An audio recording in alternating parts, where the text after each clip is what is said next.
الحمدللہ رب العالمین الصلاۃ والسلام علی اشرف الانبیاء والمرسلین وعلی آلہ الطیبین الطاہرین المعصومین الذین اذہب اللہ عنہم الرجس وطہرہم تطہیرا اللہم صل علی محمد وآل محمد اللہم اخرجنا من الظلمات الوہم واکرمنا بنور الفہم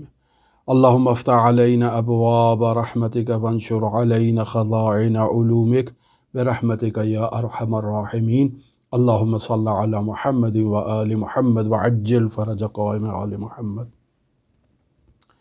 عزیزان محترم، ہماری آپ کے ساتھ گفتگو مرحوم آیت اللہ سید محمد حسین حسینیہ طہرانی کی گراں قدر کتاب رسالہ لب اللباب میں جاری ہے، اور آج اس سلسلے کے 30ویں درس کے ساتھ آپ کی خدمت میں حاضر ہوئے ہیں۔ اب تک کی گفتگو میں ہم نے آپ کی خدمت میں یہ بیان کیا کہ اگر کوئی شخص خداوند متعال تک پہنچنے کے لیے بندگی کا راستہ اختیار کرے اور بندگی کا راستہ اختیار کرنے کے لیے مراقبہ کرے، تقوی اختیار کرے، تو اس مراقبے کے نتیجے میں یہ بندہ آہستہ آہستہ سیر اللہ کا سفر طے کرتے ہوئے مضبوط اور پختہ ہوتا جائے گا۔ اس استحکام کے نتیجے میں سب سے پہلے یہ بندہ اس عالم مادہ سے عبور کرے گا اور عالم مثال میں داخل ہو جائے گا، انوار خفیہ مثالیہ کو وہاں پر مشاہدہ کرے گا، پھر اس عالم مثال سے عبور کرتا ہوا عالم تجرد محض میں داخل ہو جائے گا۔ پھر ہم نے آپ کی خدمت میں یہ بیان کیا کہ وہاں یہ بندہ تجرد نفس کے مرحلے میں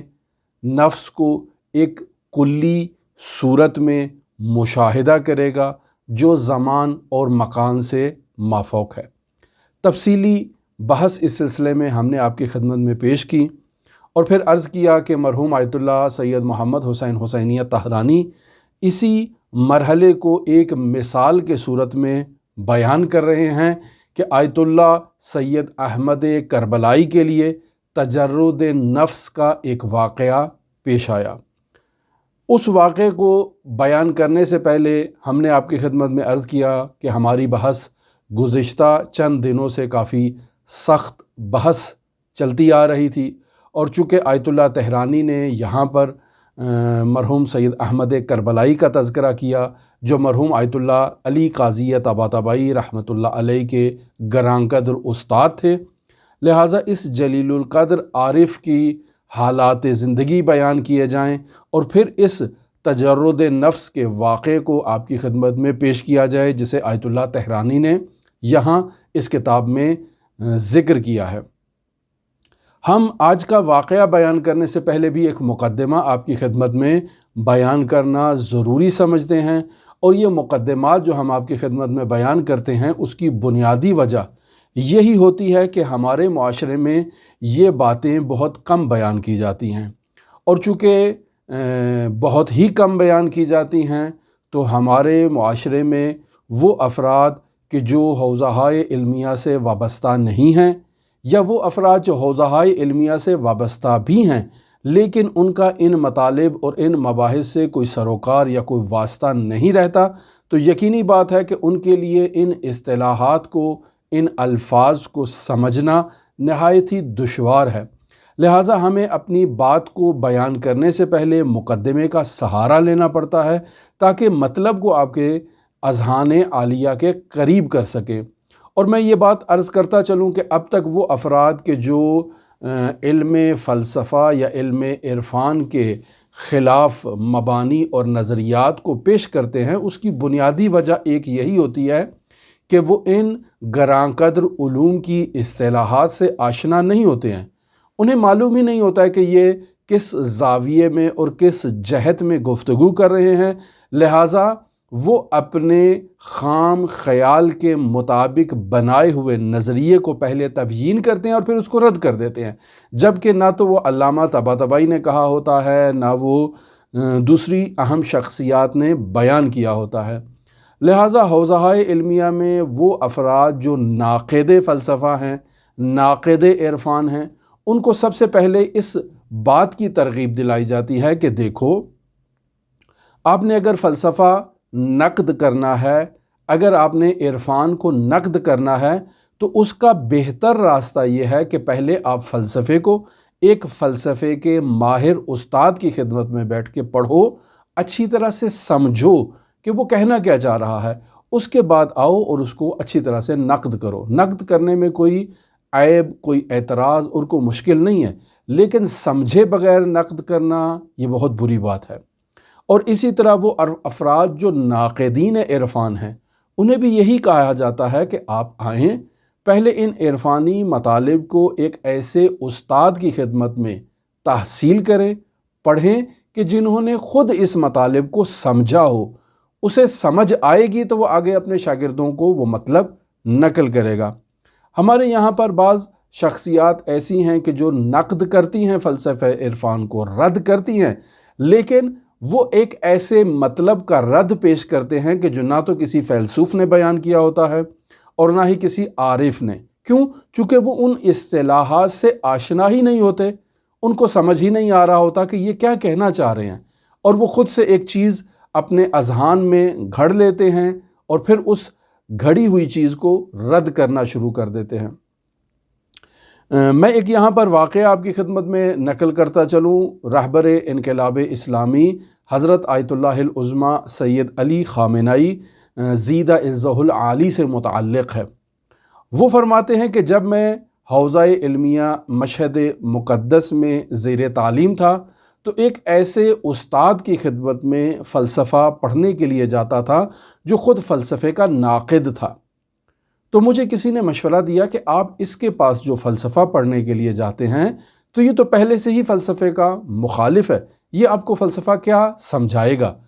اگر آپ نے فلسفہ پڑھنا ہی ہے تو کسی ایک ایسے شخص اور ایسے استاد کی خدمت میں جا کے اسے پڑھیں جو کم از کم فلسفے کا معتقد ہو، جو فلسفے کو درست انداز میں تبیین کرے، فلسفی عبارات اور اصطلاحات کو درست انداز میں آپ تک پہنچائے، آپ کو سمجھائے۔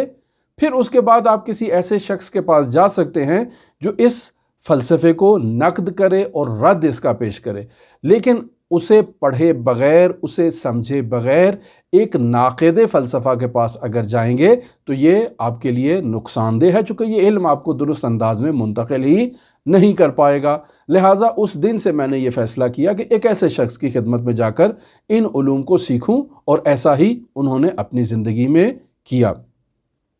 لہٰذا یہ باتیں جو ہم بطور مقدمہ آپ کی خدمت میں پیش کرتے ہیں، اس کی بنیادی وجہ یہی ہوتی ہے کہ ان باتوں کو سمجھنے کے لیے مقدمات کا بیان کرنا نہایت ضروری ہے، وگرنہ آیت اللہ تہرانی کی عبارت کو پڑھ دینا، اس کا ترجمہ بیان کر دینا، یہ اتنا کوئی مشکل کام نہیں ہے۔ ہم اس کتاب کو ایک ہفتے میں بھی ختم کر سکتے ہیں محنت لگا کے، لیکن اس کی جو اس قدر وضاحت آپ کی خدمت میں پیش کی جاتی ہے، مطالب کو آسان سے آسان الفاظ میں اور آسان سے آسان انداز میں ڈھال کے آپ کی خدمت میں جو پیش کرنے کی ایک ادنا سی کاوش کی جاتی ہے، اس کی بنیادی وجہ یہی ہے کہ یہ مطالب چونکہ ہمارے معاشرے میں درست بیان نہیں ہوئے، منتقل نہیں ہوئے، اور اگر منتقل ہوئے بھی ہیں تو کم از کم شیعہ علماء کی جانب سے منتقل نہیں ہوئے، لہٰذا انہیں ایک درست انداز میں منتقل کرنے کی کاوش کی جائے۔ عام طور پر ہمارے معاشرے میں علماء شیعہ کے حالات زندگی بیان کیے جاتے ہیں، واقعات بیان کیے جاتے ہیں، یا زیادہ سے زیادہ وظائف اور دستور العمل بیان کیے جاتے ہیں تاکہ لوگوں کی مادی مشکلات حل ہو جائیں۔ ہم کسی کی مادی مشکلات کو حل کرنے کے لیے یہاں آپ کی خدمت میں نہیں بیٹھے ہیں۔ یہ ہم نے گزشتہ درس میں بھی بیان کیا کہ ہمارا کام مادی مشکلات کو حل کرنا نہیں ہے، وہ آپ خود حل کریں۔ جائیں انہی افراد کے پاس جو آپ کو وظیفے دیتے ہیں، آپ کو چلے دیتے ہیں، آپ کو ایسے اذکار اور دعاؤں کی تعلیم دیتے ہیں کہ جن اذکار اور دعاؤں کی تعلیم لینے سے آپ کی مشکل حل ہو سکتی ہے۔ ہم اس کی نفی نہیں کر رہے ہیں، آپ ان کی خدمت میں جا سکتے ہیں، لیکن ہمارا مقصد آپ کو ایک مرحلے سے ایک دوسرے مرحلے میں منتقل کرنا ہے، آپ کو وہ تعلیمات دینی ہے کہ جو عرفاء شیعہ، علماء شیعہ نے بیان کی ہیں، تاکہ ان تعلیمات کو سیکھ کے ہم بنیادی طور پر اپنی مشکل کو حل کریں۔ لہٰذا اگر ہماری زندگی میں کوئی اقتصادی مشکل آتی ہے، کوئی مادی مشکل آتی ہے، کوئی پریشانی آتی ہے، تو اس کا حل تلاش کرنے کی بجائے ہم خداوند متعال کا اس مشکل کے اوپر بھی شکر کریں کہ اس نے اس مشکل کے ذریعے سے ہماری آزمائش لی ہے اور ہمیں اپنی طرف متوجہ کروایا ہے۔ یہاں ان مؤمنین کی بھی ذمہ داری بنتی ہے کہ جو باقاعدگی کے ساتھ ہماری گفتگو کو سنتے ہیں، ان کی ذمہ داری یہ ہے کہ اگر وہ ہمارے ساتھ تعاون کر سکتے ہیں، کسی بھی قسم کا تعاون صرف مالی نہیں ہوتا ہے، آپ ہماری اس گفتگو کو ان تشنگان حقیقت تک بھی منتقل کر سکتے ہیں کہ جو افراد ان معارف کے تشنا ہیں۔ عزیزان، آپ ذرا انٹرنیٹ کو کھول کے دیکھیں، ہمارے معاشرے میں اس قدر اخلاقی انحطاط پایا جاتا ہے، اس قدر مشکلات پائی جاتی ہیں، اس قدر معاشرے میں لوگ پریشان ہیں، اور ان کی پریشانی کی بنیادی وجوہات اس عالم حقیقت سے دوری ہے۔ وہ عالم مادہ میں گرفتار ہو چکے ہیں، اور اس عالم کثرت میں، اس عالم سفلی میں، وہ اسی عالم کی مشکلات میں اور اس کے بھنور میں ایسے تھپیڑے کھا رہے ہیں کہ انہیں نجات کا راستہ نظر نہیں آتا۔ لہٰذا ایسے میں حضرات اہل بیت علیہم السلام کے نورانی معارف کو منتقل کرنا میری جہاں تک ذمہ داری ہے، اسی طرح سے یہ ذمہ داری آپ میں سے ہر فرد کی بھی ہوتی ہے کہ وہ ان مطالب کو آگے منتقل کرے، انہیں شیئر کرے، چاہے واٹس ایپ کے ذریعے سے شیئر کرے، چاہے یوٹیوب کے ذریعے سے شیئر کرے، چاہے فیس بک کے ذریعے سے شیئر کرے، یا جہاں سے بھی، یا حتیٰ کہ آپ ان مطالب کو آسان الفاظ میں، ہمارے سے بھی آسان الفاظ میں آگے اپنے مخاطب تک منتقل کر سکتے ہیں، تاکہ یہ جو نفسا نفسی کا ایک عالم ہمارے معاشرے میں آ چکا ہے، ہر کوئی کسی دوسرے کو گزند اور نقصان پہنچانے کی کوشش کر رہا ہے تاکہ اس کو خود کسی طرح سے کچھ مادی فائدہ حاصل ہو جائے، اس سے اور اس کشمکش سے ہمارے معاشرے کو نجات حاصل ہو۔ یہ اخلاقی انحطاط اور اخلاقیات میں پستی جو ہمارے معاشرے میں نظر آ رہی ہے، چاہے ہمارے سیاستدانوں میں ہو، چاہے ہمارے بیوروکریٹس میں ہو، چاہے ہمارے معاشرے کے عام سے عام طبقات میں پائی جائے،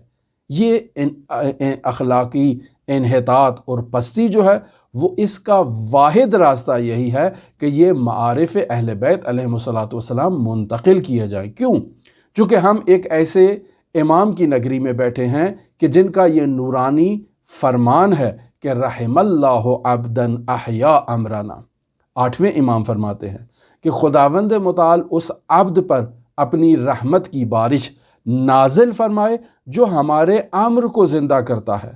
راوی کہتا ہے کیف یحیی امرکم یا ابن الرسول اللہ، ہمیں یہ بتائیں کہ آپ کے امر کو زندہ کیسے کیا جا سکتا ہے؟ تو 8ویں امام فرماتے ہیں یتعلم علومنا ویعلمها الناس، ہمارے علوم کو سیکھو اور اسے آگے لوگوں تک منتقل کرو۔ لوگوں تک منتقل کرنے کی مدد اور تعاون جو میں آپ سے مانگ رہا ہوں، یہ درواقع 8ویں امام علی ابن موسیٰ رضا علیہ الاف و تحیت و ثنا کی تائید اور ان کی ہدایت کی روشنی میں ہے۔ وہ فرماتے ہیں کہ وَيُعَلِّمُهَا النَّاسِ، اسے لوگوں تک منتقل کرو۔ کون منتقل کرے گا؟ میں منتقل کروں گا، چونکہ ان معارف کو میں نے سیکھا ہے۔ جن معارف کو میں نے سیکھا ہے انہیں میں آپ تک منتقل کروں گا۔ وہ باتیں جو آپ مجھ سے سیکھ رہے ہیں، آپ اسے آگے دوسری نسلوں تک اور دوسرے افراد تک منتقل کریں، یہ آپ کی ذمہ داری ہے۔ لہٰذا پھر 8ویں امام فرماتے ہیں فَإِنَّ النَّاسَ لَوْ عَلِمُوا مَحَاسِنَ كَلَامِنَا لَاتَّبَعُونَا، بے شک اگر ان لوگوں کو، ان تشنگان حقیقت کو، ان مشکلات میں اور پریشانیوں میں گرفتار لوگوں کو اگر ہمارے کلام کی خوبصورتی کا علم ہو جائے لَاتَّبَعُونَا، تو وہ خود بخود ہماری تبعیت اور ہماری پیروی کرنا شروع کر دیں گے۔ لہٰذا وہ افراد کہ جو اپنے مال سے مدد کر سکتے ہیں اس راہ میں، وہ مال سے مدد کریں۔ جو مال سے مدد نہیں کر سکتے، ان مطالب کو آگے افراد تک پہنچا کر مدد کر سکتے ہیں، وہ اس انداز میں مدد کریں۔ الغرض اور قصہ مختصر،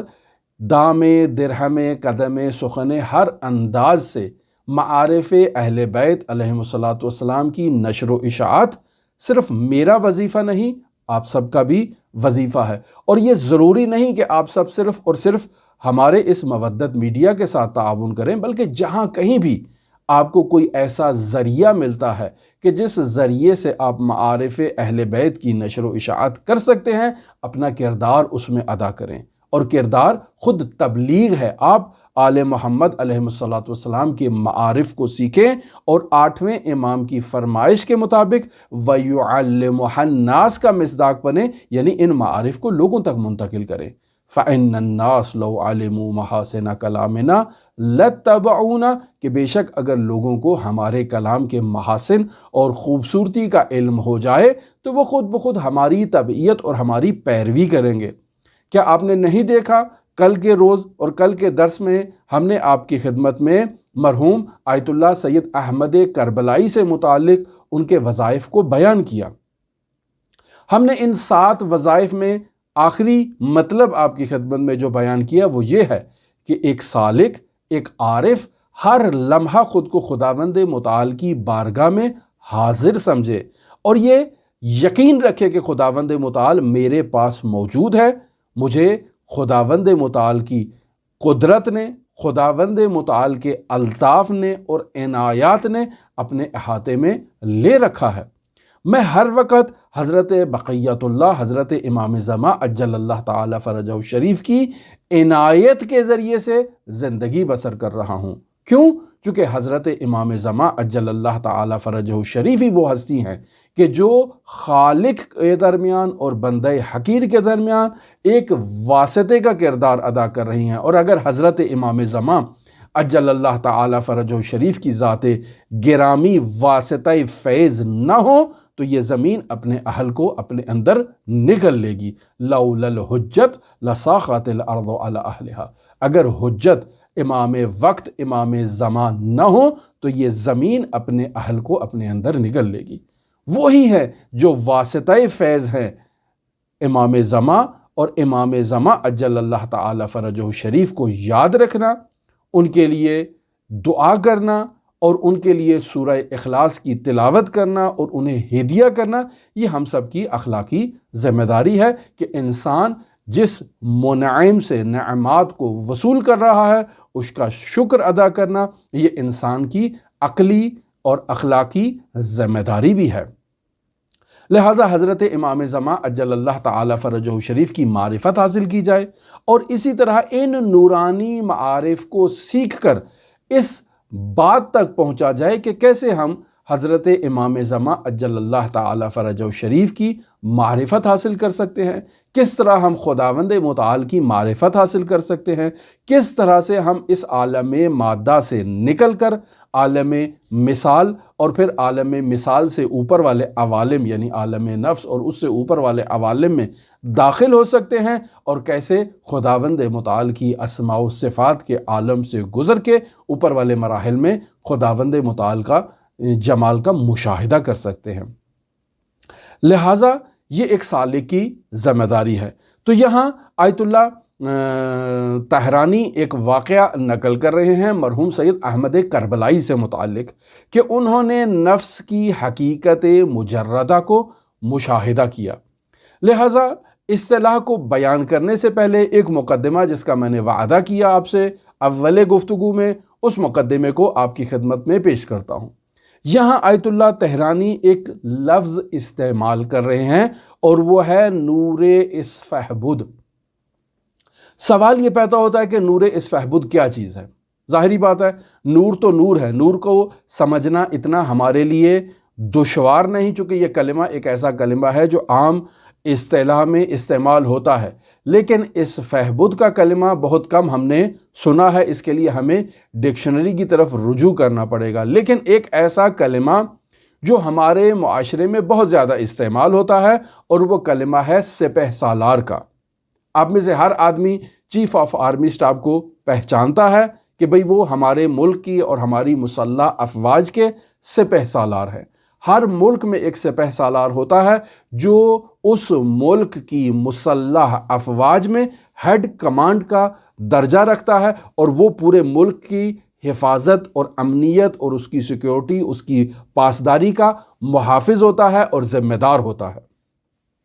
اسے فارسی زبان میں اسفہبد کہا جاتا ہے۔ لہٰذا یہاں نور اسفہبد کی جو اصطلاح استعمال ہوئی ہے، یعنی ایک ایسا نور جو سپہ سالار کا نور ہے۔ یہاں آیت اللہ طحرانی کیا کہنا چاہتے ہیں؟ یہاں در واقع آیت اللہ طحرانی فلسفہ اشراق میں بیان شدہ شیخ اشراق کی اصطلاح کو ہمارے سامنے بیان کرنا چاہتے ہیں۔ فلسفہ اشراق میں شیخ اشراق یہ مطلب بیان کرتے ہیں کہ انسان کے نفس کی اعلی ترین حقیقت ایک اسفہبد یعنی ایک سپہ سالار کی حیثیت رکھتی ہے، یعنی انسان کا نفس ہے اور اس نفس کا اعلی ترین مرتبہ، اعلی ترین حقیقت در واقع سپہ سالار ہے۔ اور اس سپہ سالار کا کام کیا ہے کہ انسان کے بدن میں موجود تمام قوتوں کو اعتدال میں رکھنا۔ لہٰذا سپہ سالار ہو گیا یہی نور اسفہبد جو انسان کی حقیقت ہے، اور وہ کیا ہے؟ انسانی نفس کی حقیقت، جس میں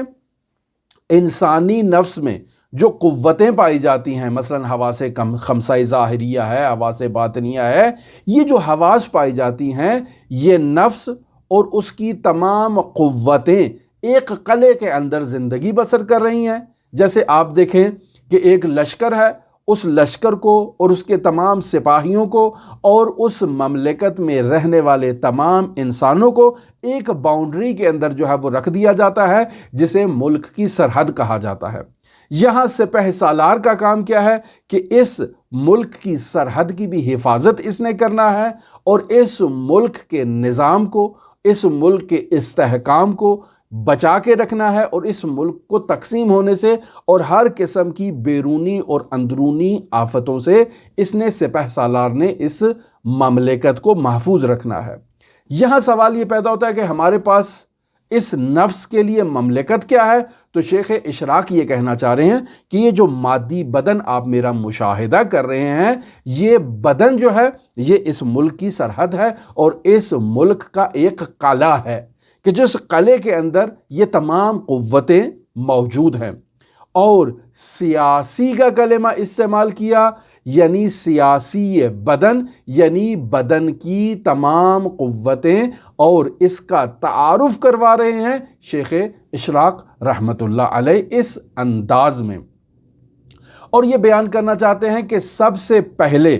انسان اگر کسی کے سامنے بھی جاتا ہے تو وہ اپنے بدن کا تعارف کرواتا ہے اس سے۔ یہی جو ظاہری چیز اور یہی ظاہری مجسمہ اور یہ ظاہری جثہ جو اس وقت آپ مشاہدہ کر رہے ہیں، اگر میں آپ سے ملوں گا تو سب سے پہلے میں آپ کے سامنے اپنا تعارف کرواؤں گا کہ میں کون ہوں۔ وہی تعارف جو میرے شناختی کارڈ پر درج ہے، میں آپ کے سامنے اپنا تعارف کرواؤں گا۔ جب نفس بالاترین حقائق کو درک کرتا ہے تو پھر جب وہ اپنا تعارف کرواتا ہے تو اس جسم کے انداز میں آپ سے تعارف نہیں کرائے گا کہ میں کون ہوں، یعنی میرا نام کیا ہے، میرا وزن کتنا ہے، میری تاریخ پیدائش کتنی ہے، میرے والد کا نام کیا ہے، میرا قد کتنا ہے، میرا ویٹ کتنا ہے۔ یہ ایک تعارف ہے، یہ تعارف اس بدن سے متعلق ہے۔ لیکن جب میں آپ کو مدارج عالیہ طے کرنے کے بعد اپنا تعارف کراؤں گا تو میں اس بدن سے آپ کو اپنا تعارف نہیں کرواؤں گا، اس وقت میں آپ کو اپنے نفس سے اور اپنی حقیقت سے تعارف کراؤں گا۔ وہ تعارف میرے اس بدن میں یعنی اس قلعے میں موجود اعلی ترین حقیقت ہے جو اسفہبد ہے، جو اس بدن کا سپہ سالار ہے۔ میں آپ کے سامنے اپنا تعارف اس سپہ سالار کے عنوان سے کراؤں گا، چونکہ وہی میری شناخت کی علامت ہے اور وہی میرے وطن کا پاسبان ہے، مدافع ہے، اور اسی کی بدولت اور اسی کے مرہون منت یہ بدن ابھی باقی ہے اور قائم ہے۔ اور اگر وہ سپہ سالار میرے اس بدن کے ساتھ خیانت کر دے تو پھر میرا یہ بدن برقرار نہیں رہے گا۔ لہٰذا یہ وہ اصطلاحات ہیں جسے اس عبارت کو سمجھنے میں نہایت ہی ضرورت ہے کہ آپ کو معلوم ہو سپہ سالار کسے کہتے ہیں۔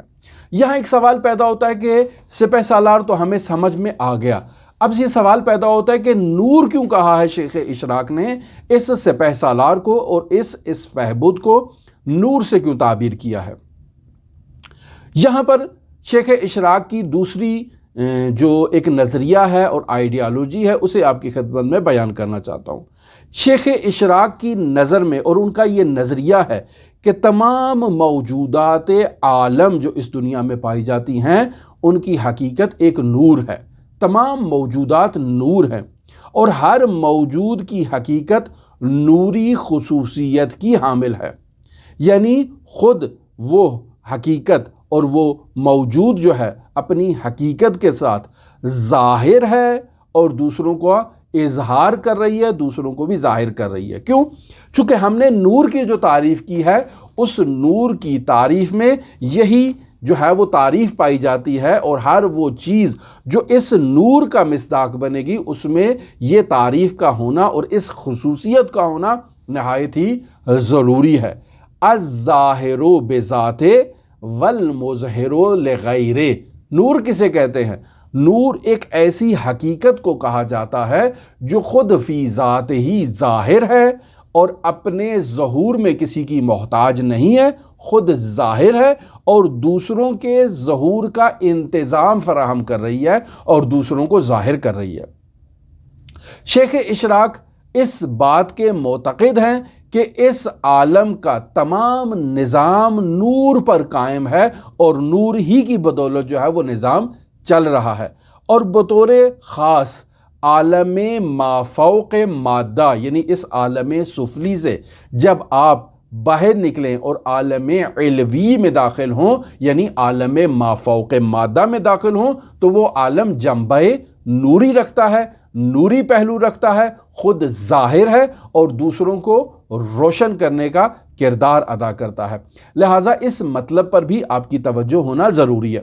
میں یہاں اس واقعے کو نقل کرنا چاہوں گا جسے آیت اللہ سید محمد حسین حسینیہ طہرانی نے اپنی اس کتاب رسالہ لب اللباب میں بیان کیا ہے، مرحوم آغا سید احمد کربلائی سے متعلق۔ میں فارسی عبارت آپ کی خدمت میں پیش کرتا ہوں اور اس کا ترجمہ آپ کی خدمت میں پیش کرتا ہوں، لیکن لب مطلب آپ کی خدمت میں یہ واضح ہونا چاہیے کہ آیت اللہ طہرانی کیا مطلب بیان کرنا چاہتے ہیں۔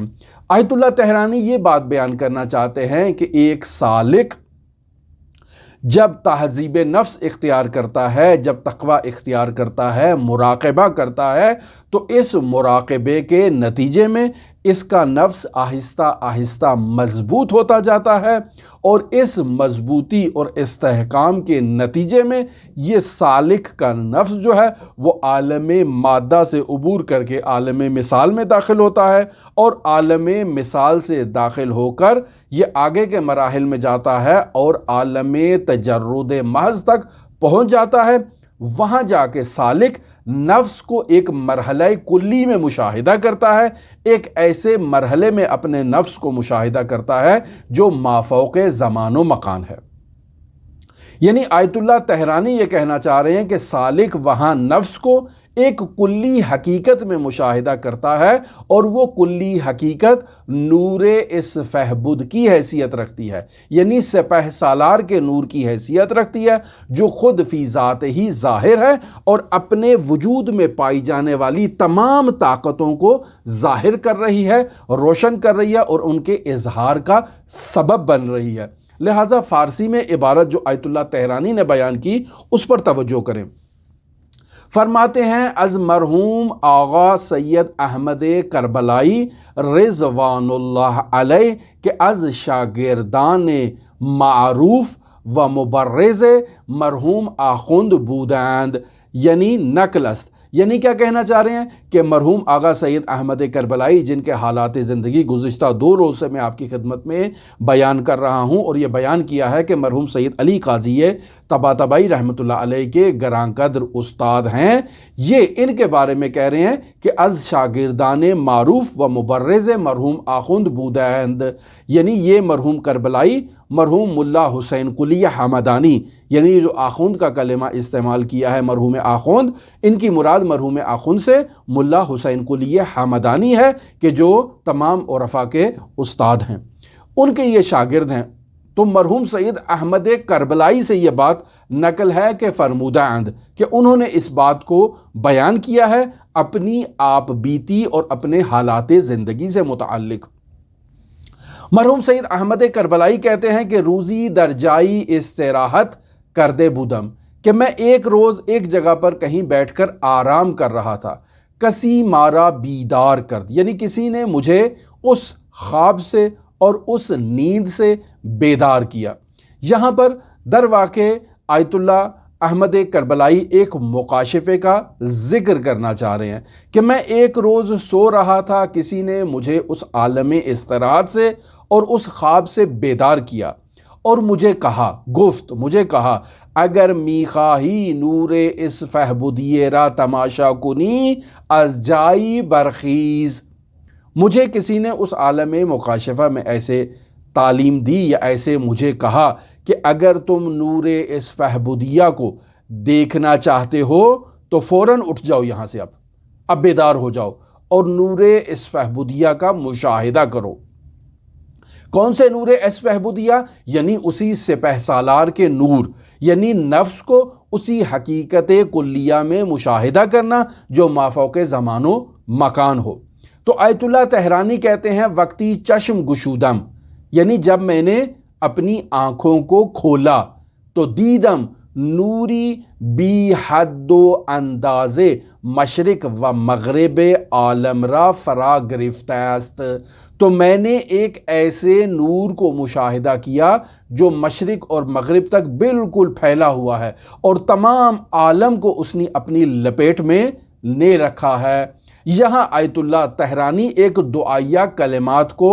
بیان کر رہے ہیں، اللہم رزقنا، اے میرے پروردگار ہمیں بھی یہ رزق عطا کر کہ ہم بھی اس نور اس فہبدیہ کو مشاہدہ کریں، یعنی اپنے نفس کی حقیقت کے جو سپہ سالار ہے اس کو اس نورانی کنڈیشن میں مشاہدہ کریں کہ جو ایک نفس کلی کی حیثیت رکھتا ہو اور مافوق زمان و مکان ہو، یعنی ہم بھی مراقبے کے نتیجے میں اس عالم مادہ اور اس عالم مثال سے عبور کرتے ہوئے ایک ایسے مرحلے پر پہنچ جائیں جہاں ہم اپنے نفس کو اس حقیقت کلیہ میں مشاہدہ کریں جو مافوق زمان و مکان ہے، یعنی نور اس فہبدیہ کو ہم وہاں پر مشاہدہ کریں۔ این ہمان مرحلہ تجلی نفس است۔ آیت اللہ طحرانی یہاں پر اسی نور اس فہبدیہ کے بارے میں بیان کر رہے ہیں کہ یہ نور اس فہبدیہ جو ہے یہ در واقع وہی تجلی نفس ہے، یعنی نفس کا ظاہر ہونا ہے بدین صورت، اس کیفیت میں اور اس کنڈیشن میں وہ نفس میرے سامنے ظاہر ہوا ہے اور اس نے اپنا اظہار کیا ہے۔ بے کیفیت نور غیر محدود مشاہدے می شود، اور یہ نفس اس فہبدیہ اور یہ نور اس فہبدیہ جو ہے وہ ایک غیر محدود نور کی کیفیت میں میرے سامنے ظاہر ہوا ہے اور میں اسے مشاہدہ کر رہا ہوں۔ یہ وہ عبارت تھی کہ جس کے لیے ہم نے آپ کی خدمت میں مقدمات باندھے اور اس مطلب کو بیان کرنے کی کوشش کی کہ انسان جس عالم میں بھی سیر کرتا ہے اور اس عالم میں وہ انسان مدارج عالیہ طے کرتا ہے، اوپر کی طرف سفر کرتا ہے، تو در واقع اس مدارج عالیہ کو طے کرنے میں بنیادی کردار اس انسان کا نہیں ہے۔ یہ جو عارف، یہ جو انسان ابھی آپ کے سامنے بیٹھا ہے، میں تو عارف نہیں ہوں، میں ایک انسان ہوں، ایک خاکی انسان، ایک معمولی سا انسان۔ میں جو دوست رکھتا ہوں، پسند کرتا ہوں عارفوں کو اور میں چاہتا ہوں کہ عارف بنوں، تو سوال یہ پیدا ہوتا ہے کہ آج میں نے حرکت کی، آج میں نے مراقبہ کرنا شروع کر دیا، آج میں نے نماز تہجد پڑھنا شروع کر دی، آج میں نے ذکر و اذکار کرنا شروع کر دیے، اور کل میں توقع رکھتا ہوں کہ مجھے آیت اللہ بہجت بننا ہی بننا ہے۔ کل سے مراد کل والا دن ہے، نہ یہ کہ 1 سال بعد 2 سال بعد، نہیں، کل کے دن۔ یعنی وہ جو کم توقع قسم کے لوگ ہوتے ہیں، وہ افراد جن کی توقع یہ ہوتی ہے کہ شاید 100 دفعہ لا الہ الا اللہ کرنے سے، 1 رات نماز شب پڑھنے سے، قرآن مجید کی تلاوت کرنے سے، تھوڑا تہذیب نفس کے اظہار سے شاید انسان راتوں رات آیت اللہ بہجت بن جاتا ہے یا آغا قاضی بن جاتا ہے۔ مجھے بھی بہت شوق ہے کہ ایسے ہی رات کو ایک دن وظیفہ کروں اور اگلے دن آغا قاضی بنا ہوں۔ نہیں عزیزان، اس کے لیے سالوں محنت کرنا پڑتی ہے، لیکن سوال یہ پیدا ہوتا ہے کہ جو قاضی بنے، جو بہجت بنے، کیا خود کی طاقت سے بن گئے؟ کیا خود سے انہوں نے ان مدارج عالیہ کو طے کر لیا یا کوئی طاقت تھی جنہوں نے اپنی طرف انہیں کھینچا اور مدارج عالیہ طے کروائے؟ یہ ایک سوال ہے جسے میں آپ کی خدمت میں پیش کرنا چاہتا ہوں اور اس سوال کی وضاحت کرنا چاہتا ہوں۔ یعنی انسان جو سیر کر رہا ہے اس عالم مادہ سے عالم مثال کی طرف، عالم مثال سے عالم روح کی طرف، اور عالم نفس کی طرف، اور عالم صفات کی طرف اور اسماء کی طرف، یہ جو انسان سفر کر رہا ہے اور اسوار اربعہ کو طے کر رہا ہے، کیا خود سے آج رات کو اٹھا اور عمل کرنا شروع کر دیا اور کل کو یہ عوالم طے کر پائے گا؟ خود اپنی توان اور اپنی طاقت کے بلبوتے پر ہے یا نہیں کوئی اور طاقت ہے جو اسے اوپر کھینچ رہی ہے؟ وہ طاقت چاہتی ہے کہ یہ میرا بندہ آئے اور مجھ سے ہم کلام ہو، مجھ سے گفتگو کرے اور میرے ساتھ خود کو وقف کر دے اور مخصوص کر دے۔ یہاں فرما رہے ہیں کہ انسان جو مدارج عالیہ طے کرتا ہے تو مدارج عالیہ طے کرنے میں اس کی کوشش اور اس کا بنیادی کردار خود اس کا نہیں ہے، بلکہ بنیادی کردار کس چیز کا ہے؟ اس جذبے کا ہے۔ وہی جذبہ جو میں نے پہلے دن آپ سے جب یہ درس شروع کیا رسالہ لب اللباب کا، تو وہاں تفصیلی ایک گفتگو ہم نے کی ہے جذبے کے بارے میں، کہ یہ جذبہ ہے جو انسان کو ایک عالم سے اٹھا کر ایک دوسرے عالم میں منتقل کر دیتا ہے، ایک ماحول سے دوسرے ماحول میں منتقل کر دیتا ہے۔ یعنی انسان اس عالم کثرت میں مبتلا ہے اور اس عالم کثرت میں گم ہو چکا ہے۔ صبح نکلتا ہے، شام تک اپنی مادی مصروفیات میں سرگرم رہتا ہے اور اس کو پتہ ہی نہیں ہوتا کہ وہ کیا کر رہا ہے۔ ایسے میں کہیں وہ بیٹھا ہے تو اس کو ایک جذبہ آ گیا، کسی مجلس میں بیٹھا ہے، کسی مسجد میں بیٹھا ہے، کسی امام بارگاہ میں بیٹھا ہے، یا ویسے ہی اپنے کام کے دوران ایک ایسی کنڈیشن اس کے اوپر طاری ہوئی کہ وہ اپنے حال سے بے حال ہو گیا اور اسے اپنے امور میں ایک تجدید نظر کرنے کا، ایک نظر ثانی کرنے کا موقع ملا کہ میں اس دنیا میں کس لیے آیا ہوں اور یہ کر کیا رہا ہوں۔ یہ جذبہ جو انسان کے وجود میں آتا ہے یہ اسے ایک عالم سے دوسرے عالم کی طرف اٹھاتا ہے اور ابھارتا ہے اور اسے اس عالم سفلی سے عالم علوی کی طرف لے جانے میں ایک بنیادی کردار ادا کرتا ہے۔ وہ خود جو جد و جہد کر رہا ہے انسان، یہ اس کا ایک عالم سے دوسرے عالم میں جانا اس کی بنیادی جد و جہد کی وجہ سے نہیں ہے، بلکہ اس جذبے کی وجہ سے ہے جو اس کے وجود میں آیا ہے۔ بس سوال پیدا ہوتا ہے کہ انسان اتنی زحمتیں کر رہا ہے، نماز شب پڑھ رہا ہے، ذکر و اذکار کر رہا ہے، خود کو واجبات سے جو ہے وہ ان پر عمل کرتا ہے، محرمات سے خود کو محفوظ رکھتا ہے، اور جو اتنی زحمتیں ایک عارف کرتا ہے تاکہ ایک بلند مقام حاصل کرے، تو اس میں تو اس کا کوئی کردار نہیں ہے۔ اصل تو کام جذبے کا ہے کہ جس جذبے نے اسے ایک عالم سے اٹھا کر ایک دوسرے عالم میں منتقل کر دینا ہے۔ یہ سب کام تو فضول ہو گئے؟ نہیں عزیزان، یہ کام فضول نہیں ہے۔ انسان جس قدر بھی زحمت کرتا ہے، جس قدر بھی جد و جہد کرتا ہے، یہ زحمات، یہ جد و جہد، یہ نماز شب، یہ اذکار، یہ مراقبے باعث بنتے ہیں کہ انسان کے وجود میں جذبے کی قابلیت ایجاد ہو۔ انسان خود کچھ نہیں کرتا، وہ جذبہ اسے ایک عالم سے دوسرے عالم میں منتقل کرتا ہے۔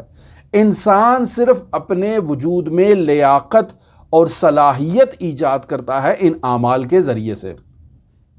لہٰذا انسان جس قدر ان اعمال کو انجام دے گا اور سیر اللہ کے لیے جد و جہد کرے گا، کوشش کرے گا، اسی مقدار میں الطاف الہیہ کا یہ جذبہ انسان کی طرف بڑھے گا۔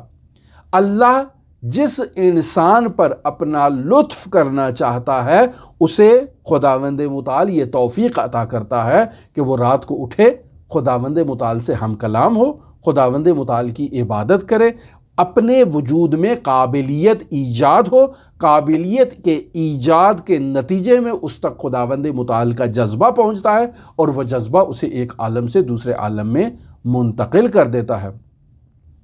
یہاں میں ایک عقلی اور فلسفی قاعدہ آپ کی خدمت میں بیان کرنا چاہتا ہوں، اس مطلب کے بارے میں جو میں نے ابھی آپ کی خدمت میں بیان کیا دلیل کے طور پر۔ آپ یہ نہ کہیں کہ مولانا صاحب نے تو ایک نئی بات کہہ دی اور آج تک ہم نے یہ بات سنی ہی نہیں ہے، اور یہ فرما رہے ہیں کہ انسان جو کچھ بھی کرتا ہے اس کے اعمال صرف جذبے کی ایجاد کی قابلیت پیدا کرتے ہیں، اور اسے ایک عالم سے دوسرے عالم میں جو چیز منتقل کر رہی ہے وہ جذبہ ہے۔ جس قدر انسان کا مراقبہ مضبوط اور پختہ ہوتا جائے گا، اس کا جذبہ بھی قوی ہوتا جائے گا، اور وہ جذبہ اس کا ذاتی نہیں ہے بلکہ خداوند متعال کی دین ہے، خداوند متعال کی ایک عنایت ہے جو اس عبد خاکی کے اوپر خداوند متعال کی طرف سے ہو رہی ہے، اور اسے ایک عالم سے دوسرے عالم میں منتقل کرتی ہے۔ یہاں فلسفے میں ایک قاعدہ اور ایک قانون بیان کیا جاتا ہے، اور وہ قاعدہ یہ ہے کہ فاقد الشیء لا یکون معطیا، یعنی وہ شے، وہ چیز جو خود فاقد ہے، اس کے پاس کوئی چیز نہیں ہے، تو وہ کیسے اس چیز کو عطا کر سکتی ہے۔ میں قاعدے کی وضاحت کرتا ہوں کہ میرے پاس ایک چیز نہیں ہے، میں اس چیز کو دوسروں تک کیسے منتقل کر سکتا ہوں؟ نہیں کر سکوں گا نا، چونکہ میں خود فاقد ہوں، فاقد شیء ہوں۔ یعنی آپ مجھے کہیں کہ میں آپ کو 1,00,000 روپیہ عطا کروں، خوب، وہ اس صورت میں ممکن ہے جب میری جیب میں 1,00,000 ہو۔ اگر میرے پاس 1,00,000 ہوگا تو میں فاقد نہیں کہلاؤں گا۔ جب فاقد نہیں کہلاؤں گا تو میں اس کا معطی ہو سکتا ہوں، یعنی آپ کو ہدیہ دے سکتا ہوں۔ لیکن اگر میرے پاس وہ رقم موجود ہی نہیں ہے اور آپ مجھ سے تقاضا کریں کہ فلاں مبلغ کی رقم جو ہے وہ میں آپ کو دوں، یا آپ مجھ سے توقع رکھیں، تو میں آپ کو وہ رقم دے سکوں گا؟ قطعی بات ہے، میں آپ کو وہ رقم نہیں دے سکتا۔ کیوں؟ چونکہ میرے پاس وہ چیز ہی نہیں ہے۔ اب سوال یہ پیدا ہوتا ہے کہ انسان کے اندر جذبہ موجود ہے؟ نہیں، انسان کے پاس تو جذبہ ہے ہی نہیں۔ جب انسان کے پاس کوئی چیز ہی نہیں ہے تو ظاہری بات ہے جب چیز نہیں ہے تو وہ اس کا مالک ہی نہیں ہے۔ جب اس کا مالک نہیں ہے تو وہ کسی دوسرے کو کیسے عطا کر سکتا ہے اور کسی دوسرے کو کیسے دے سکتا ہے؟ پس جب میرے پاس جذبہ ہی نہیں ہے تو میں کیسے توقع رکھوں کہ اس جذبے کو جو میرے پاس نہیں ہے میں اس کا مالک بھی ہوں، اور اس مالکیت کی بنیاد پر میں اپنے وجود کو ابھاروں اور اوپر کی طرف لے کر جاؤں، یا کسی دوسرے شخص کی تربیت کروں اور اسے مدارج عالیہ طے کرواؤں؟ کیوں؟ چونکہ فاقد شیء لا یکون معطیہ، وہ دوسروں کو عطا نہیں کر سکتی ہے۔ پس یہاں توفیق الہی کا ہونا ضروری ہے کہ وہ مجھے معطی کرے، وہ مجھے عطا کرے یہ جذبہ۔ جب وہ مجھے یہ توفیق اور یہ جذبہ عطا کرے گا تو اس کی عطا اور اس کی دین سے میں مدارج عالیہ طے کروں گا اور بلند مرتبے پر فائز ہوں گا۔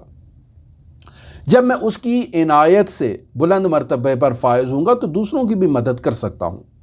پس لوگ زحمات کرتے ہیں تاکہ انہیں خداوند متعال کی یہ توفیق یعنی جذبہ حاصل ہو جائے، لہٰذا وہ نماز تہجد پڑھتے ہیں، وہ ذکر و اذکار کرتے ہیں، عبادات کرتے ہیں، محرمات سے اجتناب کرتے ہیں، مستحبات کو ادا کرتے ہیں، مکروہات سے اجتناب کرتے ہیں، تاکہ توفیق الہی اس جذبے کی صورت میں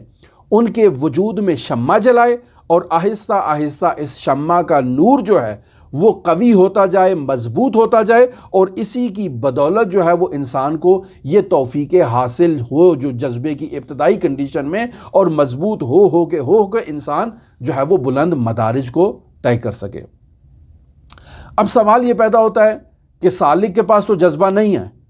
اب جب جذبہ نہیں ہے تو اس کا وظیفہ کیا ہے؟ اس کا وظیفہ یہی ہے جو ابھی تک ہم آپ کی خدمت میں بیان کر رہے ہیں کہ یہ زحمت کرے، یہ مراقبہ کرے، یہ گناہوں سے اجتناب کرے، لغویات، فضولیات، محملات یعنی لا یعنی چیزوں سے اجتناب کرے، نماز میں حضور قلب لے کر آئے، خداوند متعال کو حاضر جانے، حضرت امام زمان اجل اللہ تعالی فرجہ الشریف کو واسطہ فیض سمجھے، نماز کو افضل وقت میں ادا کرے، رات کو جلدی کھانا کھا کر جلدی سو جائے تاکہ اس سے شب بیداری کی سعادت نصیب ہو۔ یہ تمام اذکار اور یہ تمام چیزیں جو باقاعدہ علماء نے، فقہا نے، آیت اللہ بہجت نے، بزرگان نے ہمارے سامنے بیان کیا، ان تمام امور کو انجام دینا میرا بھی وظیفہ ہے، آپ کا بھی وظیفہ ہے۔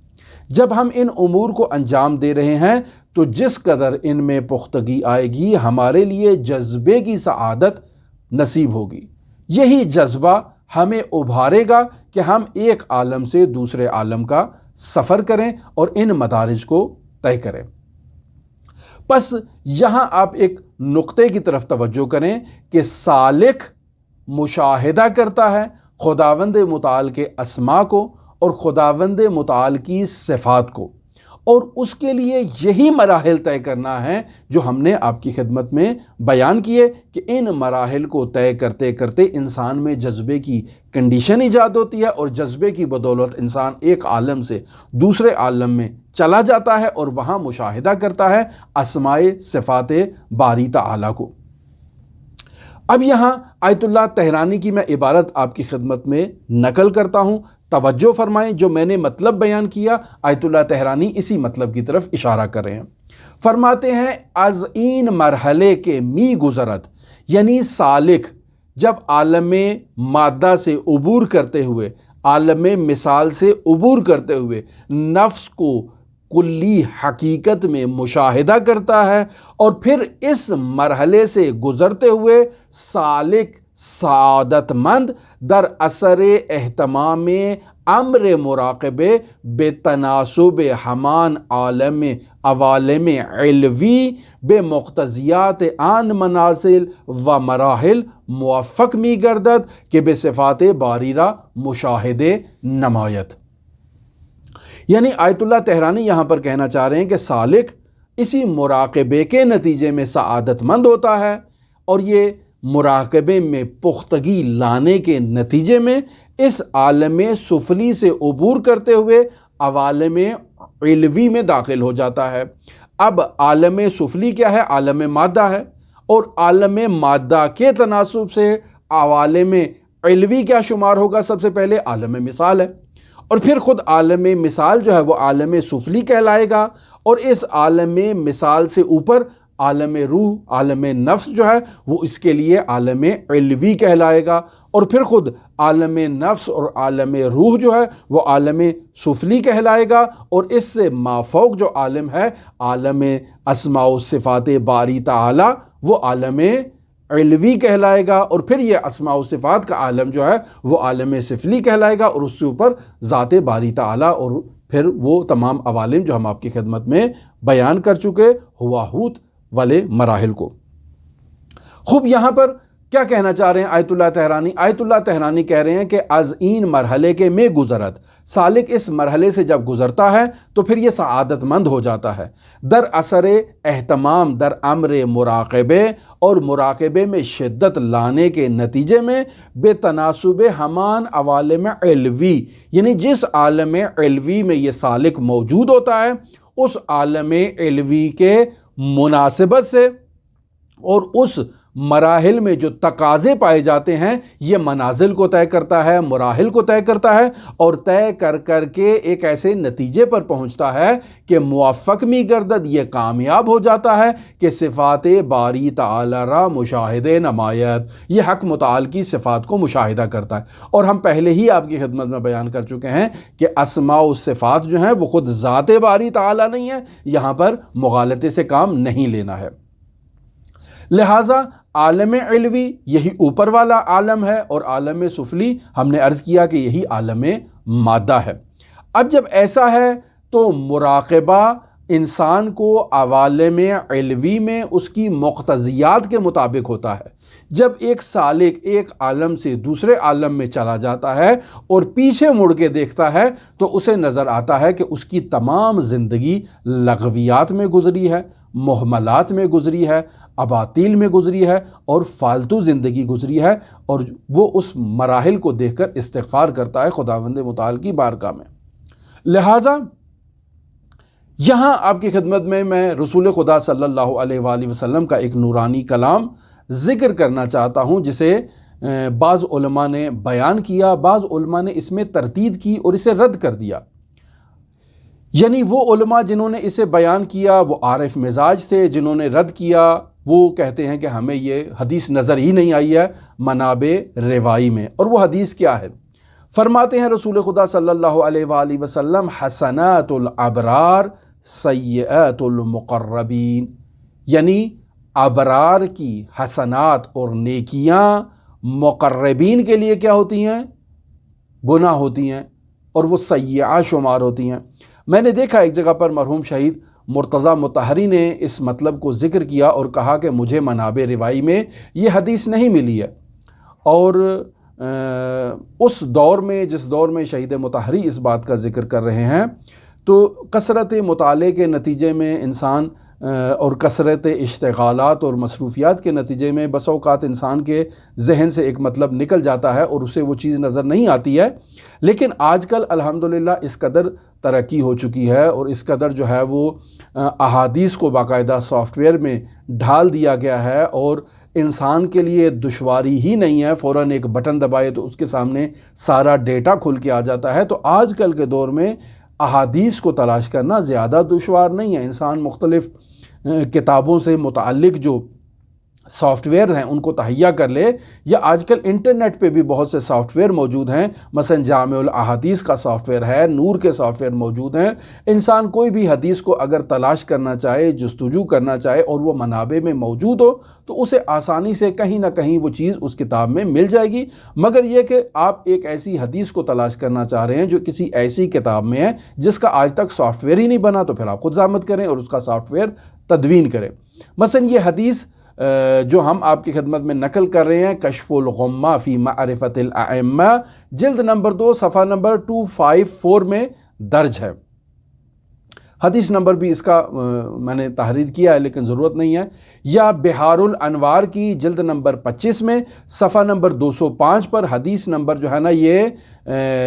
234690، یہ حدیث اس نمبر پر موجود ہے، یا نور المبین فی قصص الانبیاء والمرسلین جلد نمبر 1 صفحہ نمبر 47 پر یہ حدیث وہاں پر موجود ہے، قابل مشاہدہ ہے۔ آپ اسے کسی بھی سافٹ ویئر میں سرچ کر کے کسی سرچ انجن کے ذریعے سے اس میں مدد لے سکتے ہیں کہ رسول خدا صلی اللہ علیہ وآلہ وسلم فرما رہے ہیں کہ حسنات الابرار سیئات المقربین۔ کیا کہنا چاہتے ہیں؟ وہی مطلب ہے جو میں آپ کی خدمت میں بیان کر رہا ہوں کہ ایک انسان جب عالم مادہ میں عمل کو انجام دیتا ہے تو وہ عمل اس کے لیے عمل حسنہ کہلاتا ہے، چونکہ یہ ابرار میں سے ہے۔ لیکن جب یہ اس عالم سفلی سے عبور کر کے عالم علوی میں داخل ہو جاتا ہے تو اب یہ خداوند متعال کے تقرب کا ایک مرحلہ طے کر چکا ہے اور اوپر والے مرحلے میں پہنچ گیا ہے۔ لہٰذا جب اوپر والے مرحلے میں ہے تو وہاں جب یہ نماز تہجد پڑھے گا، وہاں جب یہ خداوند متعال کی عبادت کرے گا، تو اس مرحلے سے جب پیچھے مڑ کے دیکھے گا تو اسے اپنا وہ عمل جو ابرار کی حیثیت میں اس نے انجام دیا تھا وہ عمل حسن ہے، گناہ نہیں ہے، لیکن اس کے لیے سیئہ شمار ہوگا۔ لہٰذا ہم دیکھتے ہیں کہ ہمارے علماء نے اپنی زندگی میں متعدد مرتبہ اپنی نمازوں کی قضا کروائی ہے۔ یعنی آپ دیکھیں کہ مثلا 1 سال نماز پڑھی، اگلے سال جب گئے تو دوبارہ اس 1 سال گزشتہ کی نماز کو قضا کیا۔ کیوں؟ چونکہ پچھلے سال جو میں نے خداوند متعال کی عبادت کی تھی اس وقت میری معرفت کا لیول نیچے تھا، اب جس لیول سے میں خداوند متعال کی معرفت کے ساتھ جو میں نماز پڑھ رہا ہوں تو یہ نماز زیادہ بہتر ہے اس نماز کی نسبت۔ لہٰذا متعدد علماء ایسے ملتے ہیں کہ اگر آپ حالات زندگی کا جائزہ لیں تو انہوں نے اپنی تمام قضائے عمری کی وصیت کی ہے، خود بھی حالانکہ اپنی زندگی میں متعدد مرتبہ اس قضائے عمری کو پڑھا ہے۔ اور ہم نے تو آیت اللہ بہجت سے متعلق بھی کہیں یہ مطلب دیکھا، ابھی مجھے دقیقاً یاد نہیں ہے لیکن مجھے ذہن میں ہے کہ انہوں نے بھی اپنی تمام قضائے عمری نماز کی وصیت کی تھی کہ ان کی نماز بھی جو ہے وہ تمام زندگی کی پڑھائی جائے۔ تو اب آپ تصور کر لیں کہ یہ کس قدر بلند مرتبے پر فائز ہوں گے، اور اسی حدیث کا مصداق ہے کہ حسنات الابرار سیئات المقربین۔ بعض لوگ ممکن ہے کہیں کہ یار یہ کیا باتیں ہیں، یہ تو ممکن ہے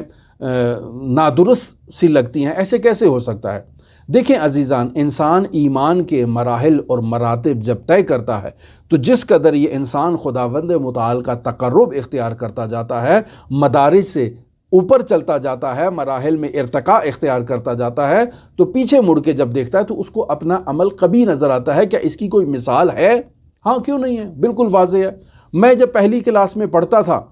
تو اس وقت جو میری ذہنی سطح اور ذہنی سوچ تھی وہ ایک نیچے کے درجے کی تھی، لیکن جب میں میٹرک میں پہنچا ہوں تو میں نے پیچھے مڑ کے دیکھا ہے کہ میری استعداد اور توان اور صلاحیت کیسی تھی، تو میں خود کو جو ہے وہ چھپانے کی کوشش کرتا ہوں کہ یار میں کبھی ایسے بھی تھا،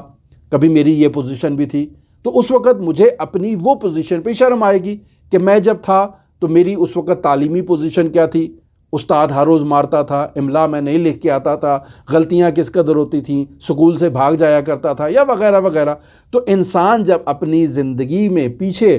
جھانک کے دیکھتا ہے، پیچھے مڑ کے دیکھتا ہے، تو بہت ساری چیزیں اسے ایسی نظر آتی ہیں جس پہ وہ کہتا ہے کہ کاش یہ میری زندگی میں نہ ہوتی۔ وہ عمل گناہ تھا؟ نہیں، گناہ نہیں تھا، لیکن اگر میں اسے بہتر انداز میں انجام دیتا اس دور میں تو آج میں بہت ہی بلند مقامات پر فائز ہوتا۔ پس وہ عمل جو میں نے گزشتہ زندگی میں انجام دیا ہے وہ عمل ولو حسنات کا درجہ رکھتا ہے، لیکن اب جب میں ایک بلند درجے پر ہوں اور درجہ قربین پر فائز ہوں، میرے لیے وہ عمل جو ہے وہ سیئہ شمار ہوگا۔ یا وہ خط جو میں ابتدائی کلاس میں بیٹھ کے خط لکھا کرتا تھا، اور وہ میری کاپی آج میرے پاس موجود ہے، آج جب میں مدارج عالیہ طے کر چکا ہوں، بڑی کلاس کا طالب علم ہوں، اوپر کی سطح کا ہوں، اب جب میرے سامنے وہ پچھلا خط نکال کے رکھ دے کہ بھئی کسی زمانے میں کسی دور میں آپ کی ہینڈ رائٹنگ ایسے ہوا کرتی تھی، تو میں کہوں گا یار وہ بھی ایک دور تھا،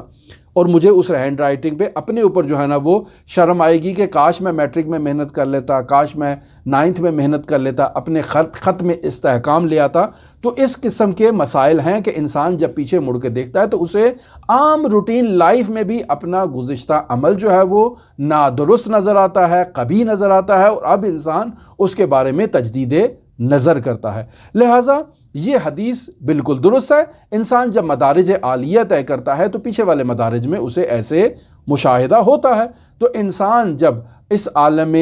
سفلی سے عبور کر کے عالم علوی میں داخل ہوگا، اور عالم علوی میں بھی مراتب اور مدارج ہیں، تو جیسے جیسے انسان منازل اور مراتب کو طے کرتا جائے گا، کامیاب ہوتا جائے گا، اور پھر اوپر جب اسماء و صفات باری تعالیٰ کے اس محضر میں پہنچ کے پیچھے والے عوالم میں اپنے عمل کو دیکھے گا تو کہے گا کہ نہیں یار، یہ ساری زندگی کی نمازیں دوبارہ قضا ہونی چاہیے، دوبارہ روزے رکھنے چاہیے، دوبارہ ذکر و اذکار ہونے چاہیے، دوبارہ انسان محنت کرے گا تاکہ پہلے کی نسبت زیادہ جدیت کے ساتھ وہ خداوند متعال کی بارگاہ میں پہنچ جائے۔ یہاں ایک نیا مطلب جو بیان ہونا آپ کی خدمت میں کرنا چاہوں گا وہ یہ ہے کہ تحصیل حال مشکل نہیں ہے، یعنی میں محنت کر کے ایک ایسے مرتبے پر پہنچ گیا ہوں کہ جو مرتبہ اسماء و صفات باری تعالیٰ ہے، اور وہاں میں نے اس مرتبے کو درک کر لیا ہے۔ اب اگر میں عوالم علوی میں اس مرتبے تک پہنچ گیا ہوں تو کیا یہ میرا وہاں تک پہنچنا مشکل ہے؟ بہت مشکل ہے، لیکن محال نہیں ہے، ناممکن نہیں ہے۔ اب سوال یہ کہ میں وہاں پہنچ گیا ہوں تو ہمیشہ وہاں پہ باقی رہوں گا؟ نہیں۔ لہٰذا علماء اور عرفاء اس بات کو کہتے ہیں کہ تحصیل حال مشکل نیست، اما حفظ حال مشکل است، یعنی انسان محنت کر کے جد و جہد کر کے کسی مقام تک پہنچتا ہے تو یہ انسان کے لیے مشکل نہیں ہے، جس قدر جد و جہد کرے گا وہ مدارج طے کرتا جائے گا، لیکن جب وہ اوپر کے مرتبے میں اور درجے میں فائز ہو گیا تو اب اس درجے کی حفاظت کرنا اور اس پر باقی رہنا یہ انسان کے لیے نہایت ہی دشوار ہے، اور انسان ہر کوئی اس بات میں موفق اور کامیاب نہیں ہو سکتا ہے۔ لہٰذا انسان کو بہت ہی کوشش کرنا ہے تاکہ اس مرتبے کی حفاظت کرے اور اس کا خاص خیال رکھے۔ ہماری گفتگو طولانی ہو گئی، مقدمات کے ساتھ، مطالب کے ساتھ ہم یہاں اپنی گفتگو کو ختم کرتے ہیں، اور پھر انشاءاللہ